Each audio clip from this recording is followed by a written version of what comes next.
राहुल नाम का लड़का अपनी माँ के साथ एक गांव में रहता था।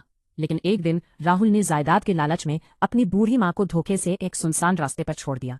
उसने सोचा कि माँ अब कभी वापस नहीं आएगी और वह सारी संपत्ति का अकेला मालिक बन जाएगा।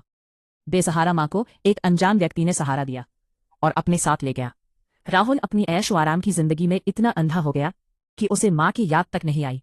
कुछ साल बीतते गए और राहुल का अहंकार बढ़ता गया, परंतु उसका अहंकार और गलत आदतें उसे ले डूबी। उसका व्यापार ठप पड़ गया और वह पाई पाई का मोहताज हो गया। एक दिन वह मदद की उम्मीद में शहर के एक बड़े आश्रम और ट्रस्ट के पास पहुंचा। वहां की मालकिन को देखकर राहुल के पैरों तले जमीन खिसक गई। वह कोई और नहीं, उसकी वही माँ थी जिसे उसने सड़क पर छोड़ा था। उस अनजान व्यक्ति ने माँ की ममता और उनकी सेवा भावना से प्रभावित होकर अपनी सारी संपत्ति उस ट्रस्ट के नाम कर दी थी और माँ को उसका संरक्षक बना दिया था। जब राहुल खुद दाने दाने को तरसा, तब उसे समझ आया कि जैसा बोगे वैसा काटोगे, और माँ ने ही उसे अच्छे कर्मों से सम्मान दिलाया था। लेकिन अफसोस है, राहुल के धोखे ने उसे सड़कों पर ला दिया।